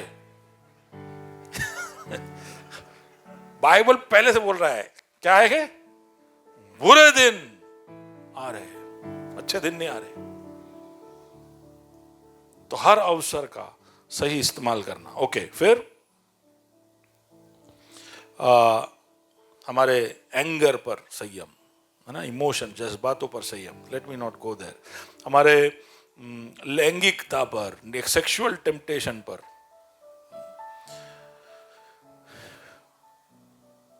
जो सेवकाई कर रहे हैं उनको भी संयम करना है। पास्टर हो, वर्शिप लीडर हो, कोई भी तरह की सेवकाई कर रहे हो। हमारे आत्मिक अनुशासनों में संयम, है ना, चिंता पे संयम, लोगों को खुश करने पे संयम। ये सब वचन है जो मैं नहीं ले रहा हूं। ओके, बाइबल के अंदर भर के संयम के एग्जाम्पल से। यीशु मसीह ने जब परीक्षा का सामना किया तो उसने संयम का इस्तेमाल किया। यूसुफ जब पोतीफार की बीवी से भागी, उसने संयम का इस्तेमाल किया। दाऊद ने जब साउल के ऊपर तलवार नहीं घुमाया, उसने संयम का इस्तेमाल किया। नहमाया दुश्मनों पर वार कर सकता था जो उसके खिलाफ खड़े थे कि वो शहर पना ना बना पाए। नहमाया के पास मौका था कि सनबलत और तोबिया को हराए, लेकिन तब उसने संयम दिखाई। दानियल ने राजा के भोजन को खाने के लिए ना कहा, अपने संयम को दिखाया। पौलुस कहता है, पहला कुरिन्थी, वो पढ़िए, पहला कुरिन्थी 9 उसका 24 और 27।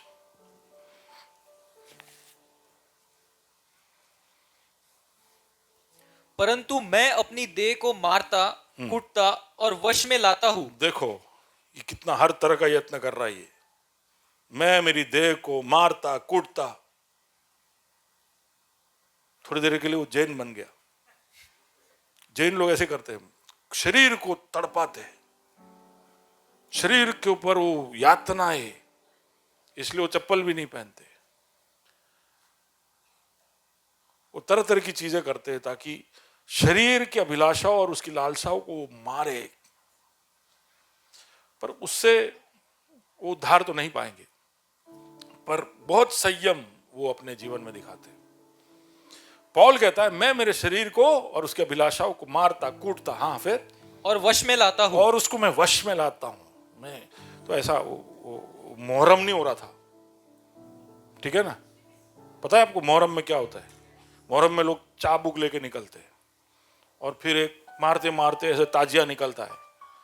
तो ऐसा कुछ नहीं होता है। पौलुस बोले अपने ताजिया काढ़िए, नहीं, ऐसा कुछ नहीं है। यहां पर वो अपने शरीर को किस तरह अनुशासन में रखता था वो बता रहा है। हाँ फिर, ऐसा न हो कि औरों को प्रचार करके हाँ, मैं आप ही किसी रीति से निकम्मा ठहरूं। देखो, औरों को प्रचार करके मैं निकम्मा ना हो जाऊं, इसलिए मैंने कहा कि जितना ऊंचाई पे जाते उतना आत्मसंयम और भी जरूरी हो जाता है।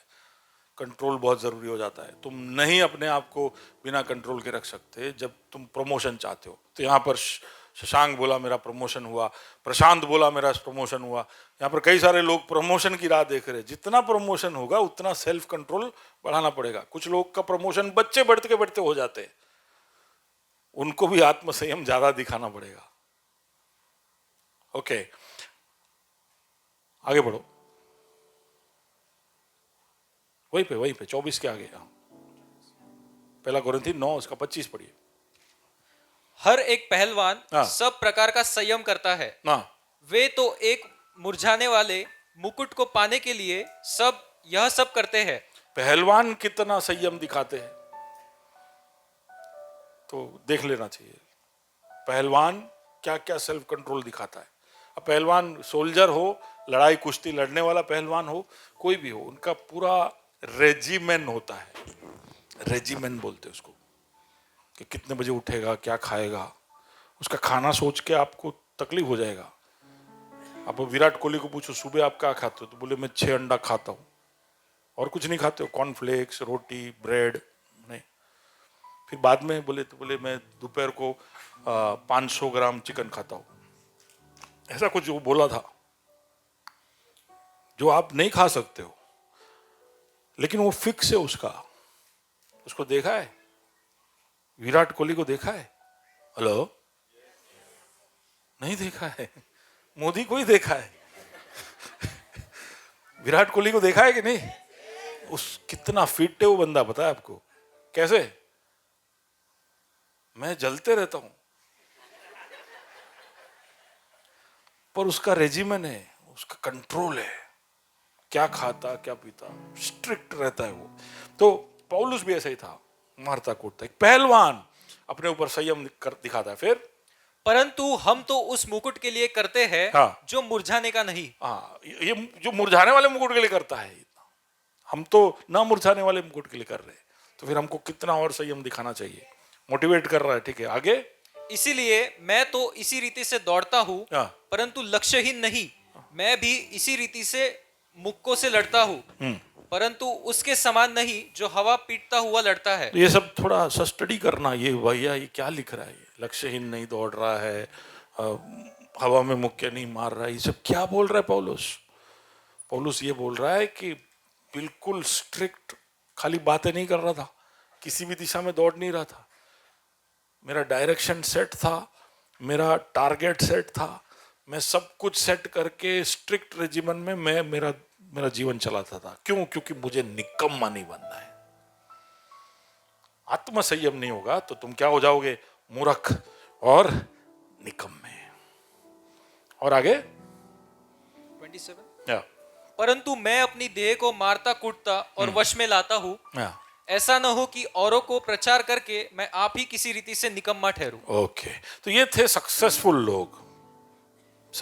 लोग जिन्होंने आत्मसंयम दिखाया और उसका प्रतिफल हमने देखा। यीशु है, यूसुफ है, दाऊद है, दानियल है, नेहमाया है। लेकिन दूसरे साइड की लिस्ट की सूची का भी बहुत बड़ी है। तो आदम और हव्वा, आत्मसंयम नहीं दिखाया तो आज हम सब ये थिएटर में बैठ के आत्मसंयम के बारे में सुन रहे। वहां पे दिखा दिया होता तो आज ये पल नहीं आता।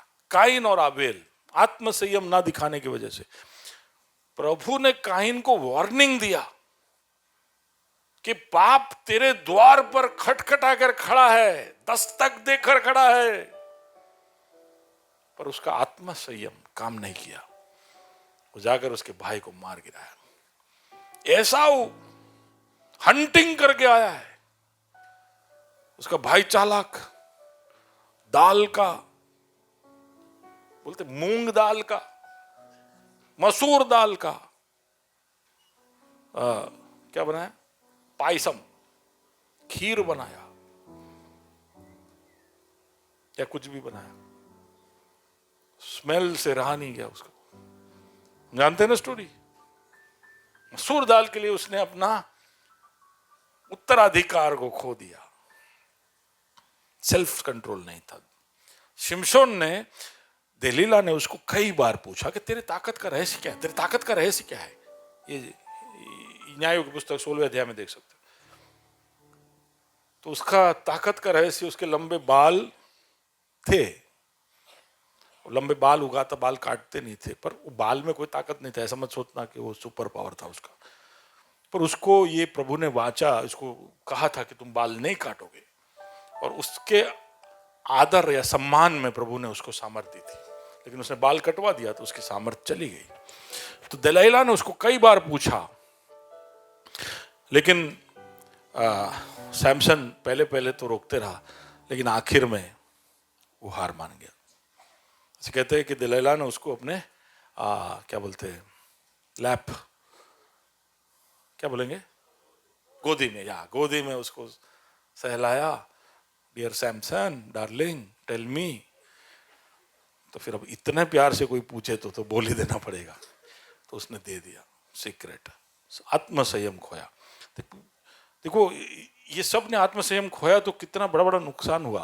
अब देखिए, आदम ने या काइन ने या एसाऊ ने, दलाइला ने। नए नियम में हम देखते हैं पत्रस को, उसने आत्मसंयम खोया।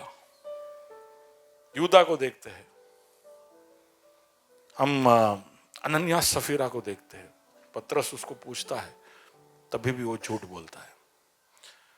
कोरिन्थियों के पत्र में प्रभु भोज के सामने लोग आए हुए हैं लेकिन आत्मसंयम खो रहे। बोले भूख लगाए घर के सभा, प्रभु भोज पे टूट पड़े, बोले भूख लग रहा है। तो ये सब बाइबल के अंदर लिखे हैं कि आत्मसंयम ना दिखाने की वजह से इंसान किस तरह की गिरावट दिखाता है। ओके, और दूसरा जो लिस्ट है जो असफल लोग है वो थोड़ा सा डेंजर लिस्ट मुझे लगा। कैसे हम आत्मसंयम में बढ़ सकते? Growing in self control. सबसे पहली बात कि ये आत्मा का फल है। हमारे अंदर आत्मसंयम है लेकिन हमारे आत्मसंयम के बल पर हम प्रभु जो चाहता है वो नहीं दिखा पाएंगे, वो प्रभु जानता है। सुन रहे हो? आप लोगों ने कितने बार कोशिश किया है आत्मसंयम दिखाने का और फेल हुए हो, राइट? तो इसलिए कि आपके बलबूते पे प्रभु जो चाहता है वो नहीं दिखा सकते। प्रभु जानता है कि इनकी किसी की औकात नहीं है और इसलिए वो आत्मा का फल हमारे अंदर उत्पन्न करता है। तो आत्मा हमारे अंदर संयम उत्पन्न करेगा, वो हमें वो बल देगा कि हम कहां पर शहर बनाए, कहां पर द्वार खोले, कहां पर हाँ बोले और कहां पर ना बोले। आत्मा हमें सिखाएगा, वो आत्मा का फल है। तो इसलिए हमको सप्रेशन नहीं, सरेंडर सीखना पड़ेगा। हम सोचते हैं कि दबा के हमारे अंदर उठने वाले हर लालसा को, हर सोच को दबा के हम सेल्फ कंट्रोल लाएंगे। तो गलत सोच आ रहा है तो उसको दबाने मत जाओ, दूसरी तरफ भागो, प्रभु के अधीन हो जाओ, तो अपने आप सेल्फ कंट्रोल आ जाएगा। Not suppression but surrender is the key to self control. ये तीतुस उसका दूसरा अध्याय, उसका 11-12। क्योंकि परमेश्वर का वह अनुग्रह प्रकट है जो सब मनुष्य के उद्धार का कारण है और हमें चेतावनी देता है कि हम अभक्ति और सांसारिक अभिलाषाओं से मन फेरकर इस युग में संयम और धर्म और भक्ति से जीवन बिताएं। यस, हम जैसा जीना चाहते हैं उसके लिए प्रभु का अनुग्रह पहले से उपलब्ध है। अनुग्रह हमें सिर्फ पापों की माफी से या हमारे दंड के बचाव से नहीं मिला है, अनुग्रह हमको पवित्र आत्मा के रूप में भी मिला है। यह अनुग्रह तुम्हें मिला है तो तुम आत्मसंयम दिखा पाओगे। गलाती 5 और उसका 16 यही बात कहता है।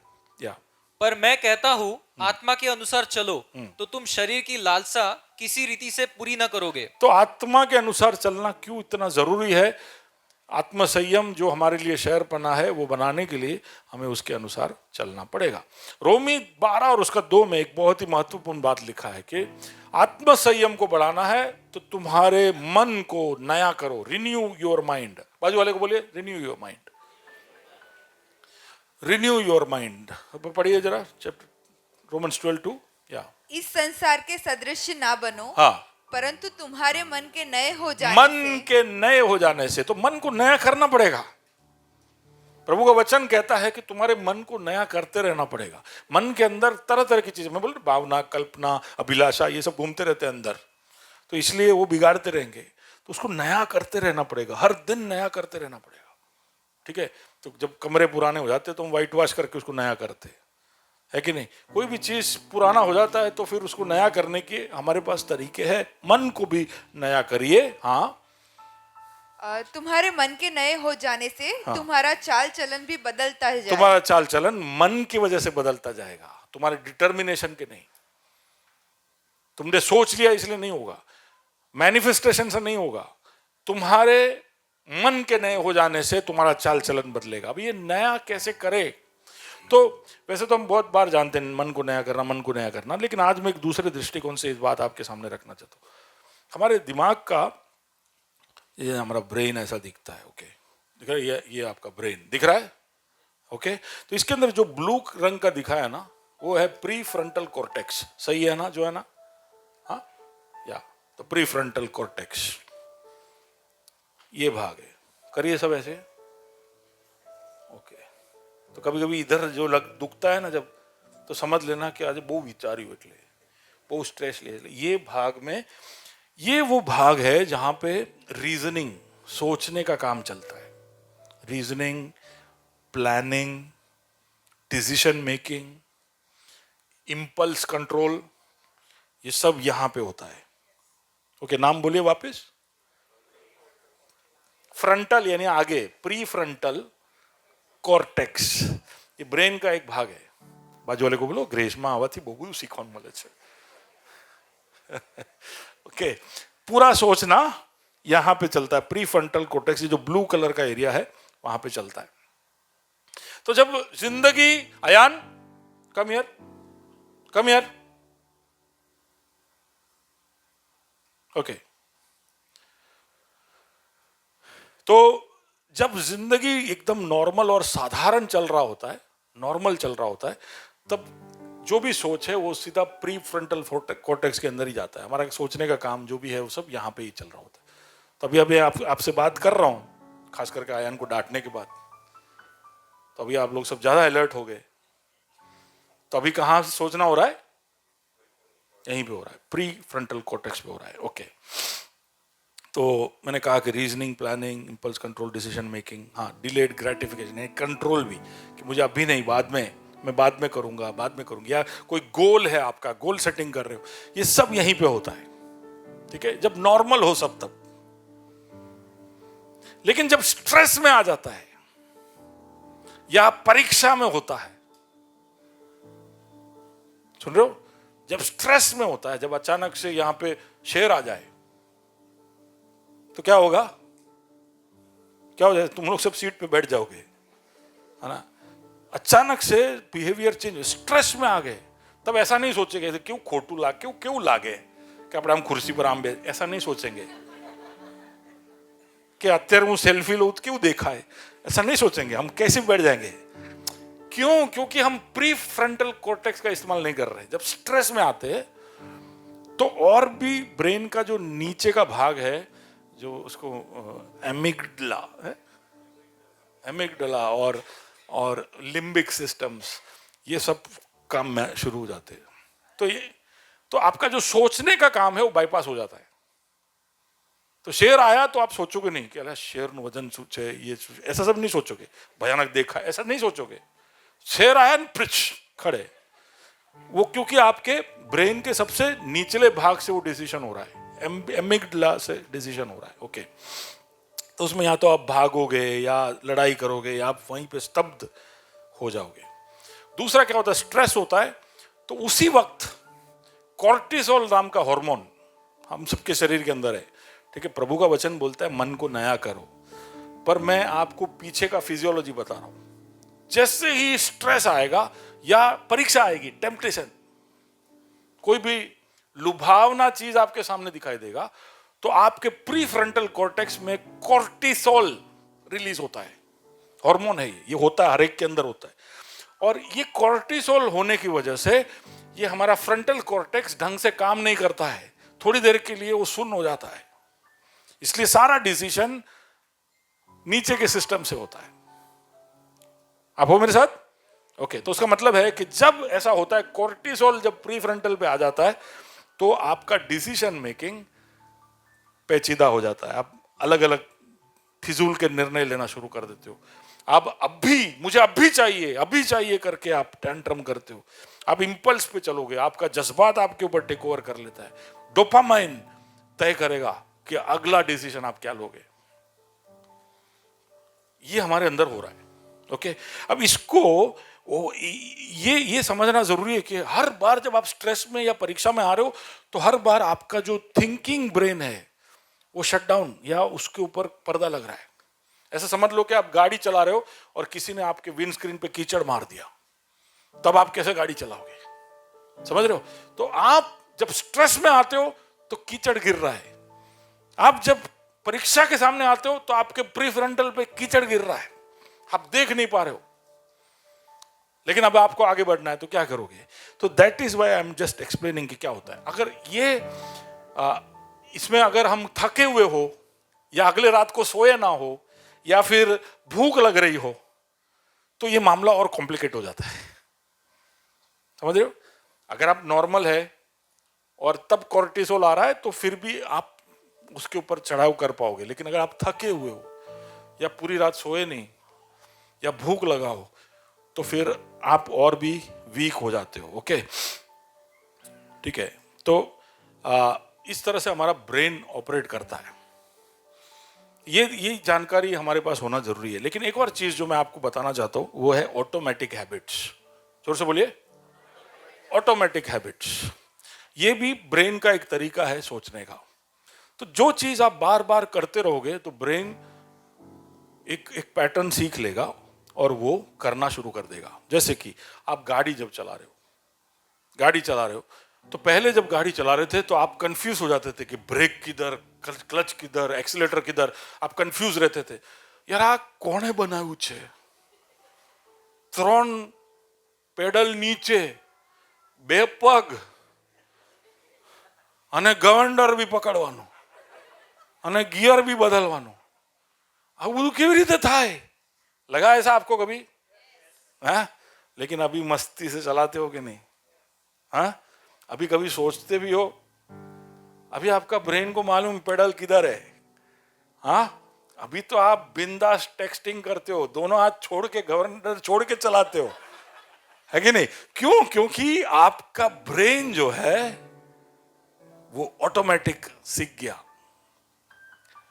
पहले पहले उसने दिमाग लगाया, लेकिन जब उसने सीख लिया तो अब वो क्या करता है पता है?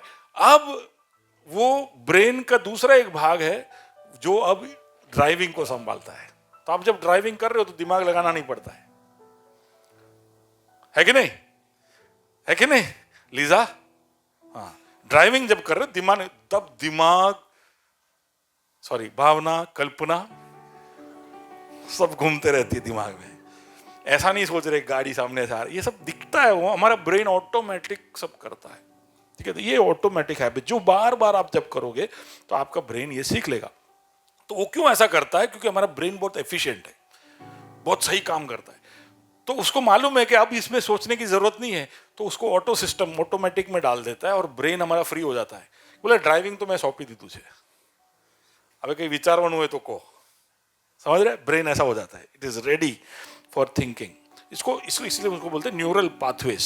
हमारा ब्रेन न्यूरल पाथवे बनाता है। तो कुछ चीजें हम उसको सिखा दे तो वो हमारे दिमाग के अंदर हाईवे बना देता है, पाथवे बना देता है, शॉर्टकट बना देता है। ठीक है, तो अब इसका मतलब है कि अच्छे और बुरे दोनों चीजें का शॉर्टकट हो सकता है अगर हम उसको सिखाए तो। ब्रेन को अगर हम सिखाए तो अच्छे और बुरे दोनों चीजें हो सकती है। ओके, फॉर एग्जाम्पल कोई आपको आके अपमान करे और आप आवाज उठा के उसको जवाब दो, चुप, तो वो भाग जाए। तो आपका दिमाग सीख लेगा कि कोई इंसल्ट करे तो चिल्लाने का, समझ गए?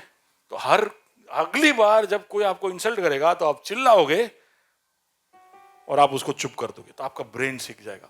कुछ लोग इसलिए चिल्लाते रहते हैं, क्यों? ऑटोमेटिक हैबिट, उसने सीख लिया है। अब मैं ये क्यों बता रहा हूं?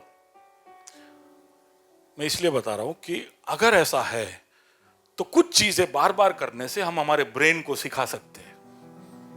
प्रीफ्रंटल हमारा काम में ना आए तो भी ऑटोमेटिक हैबिट हमें बचा लेगा।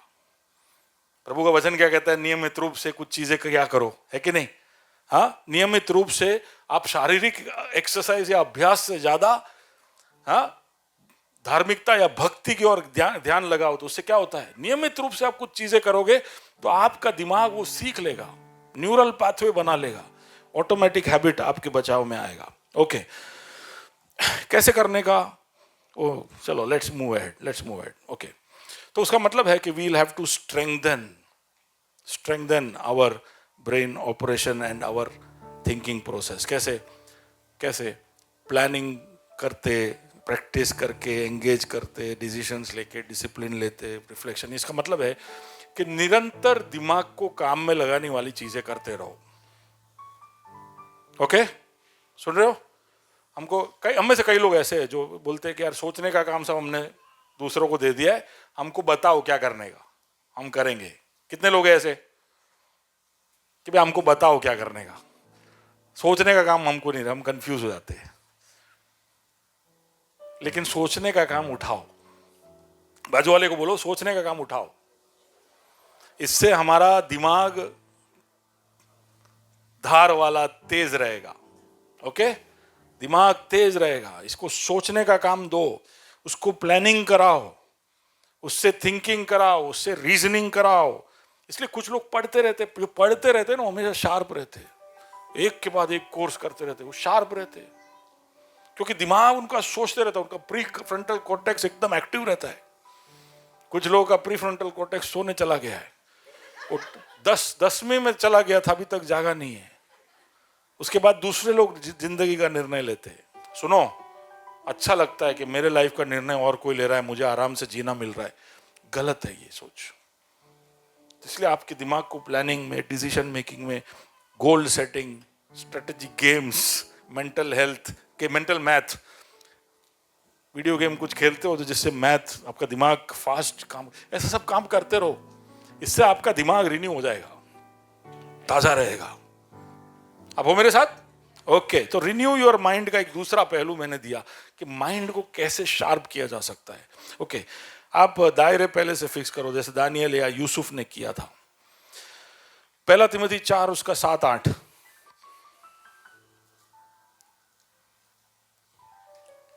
पर अशुद्ध और बुढ़ियों की सी कहानियों से अलग रह, हाँ। और भक्ति की साधना कर। हाँ, क्योंकि देह की साधना से कम लाभ होता है, पर भक्ति सब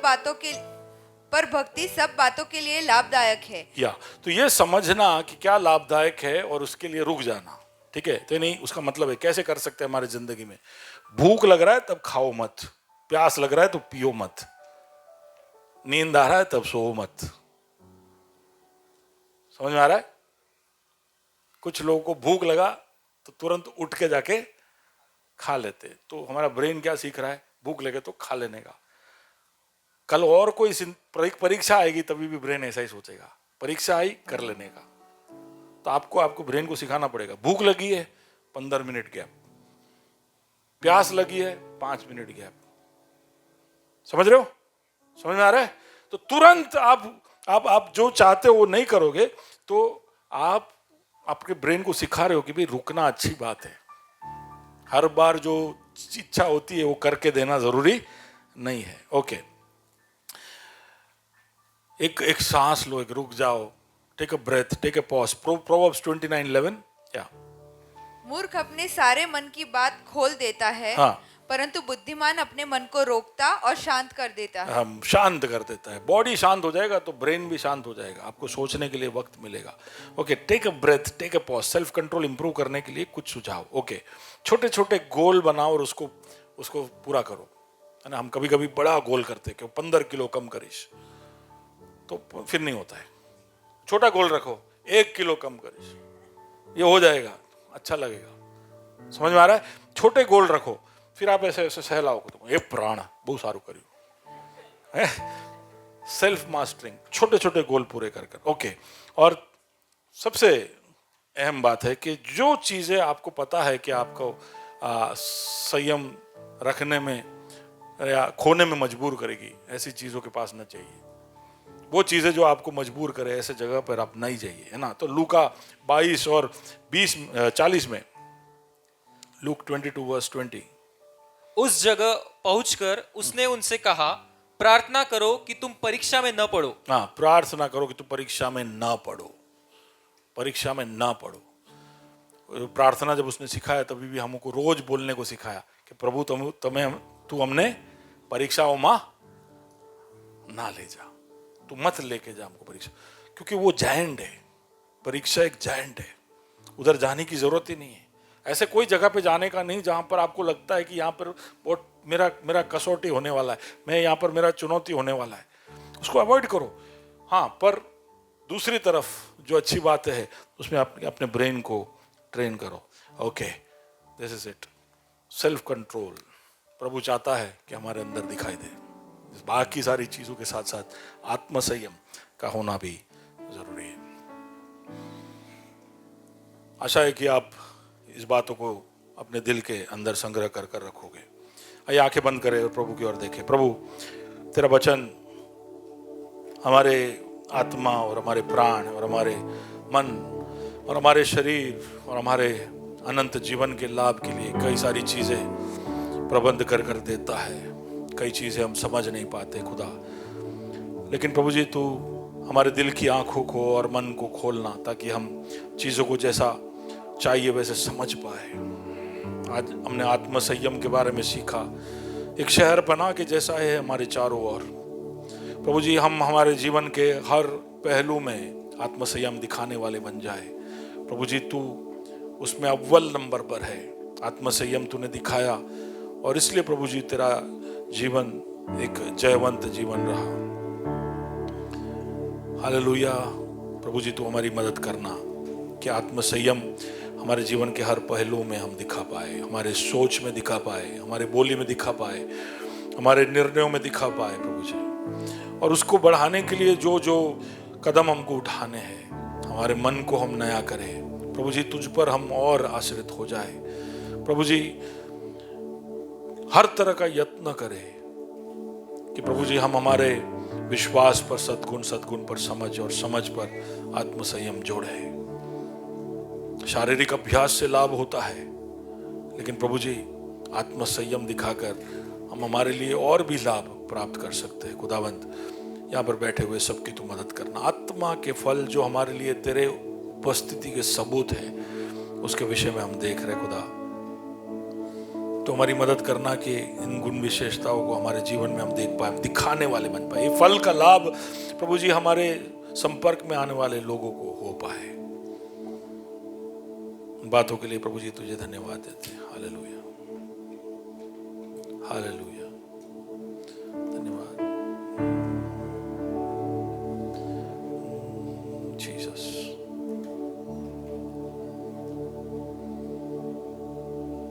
हालेलुया।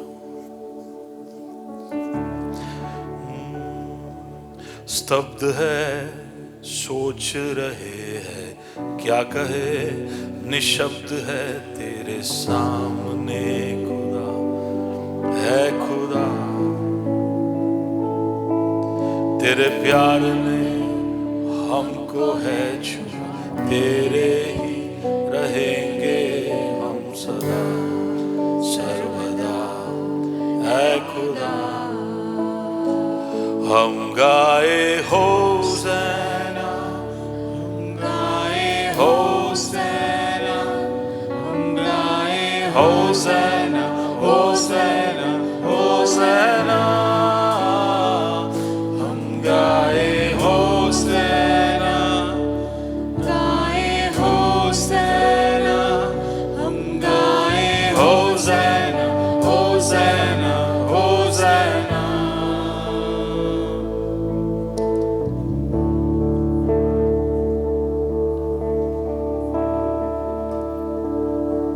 प्रभु जी, हम जयगान गाकर प्रभु जी तेरे नाम को बुलंद करने वाले बन जाए। और उसके लिए जरूरी है कि हम सबके जीवनों के शहर बना मजबूत हो। आए हुए सबको, सब परिवारों को तेरे हाथों में सौंपता हूं खुदा। सबको तू आत्मा में बलवंत करना। हमारे प्राण तेरी ओर पुकार रहे, होजाना होजाना, हमें बचा दाऊद के पुत्र। ये एक क्षेत्र है जिसमें हम विश्वासी गण कई बार कमजोर पाए जाते हैं, और इसमें तू हमारी मदद करना। हम आने वाले दिनों में हर दिन देख पाए कि कैसे एक क्षेत्र में हमारे जीवन में बदलाव आया है। सारे आदर, मान और महिमा तुझे देते हैं, यीशु मसीह के नाम से मांगते हैं।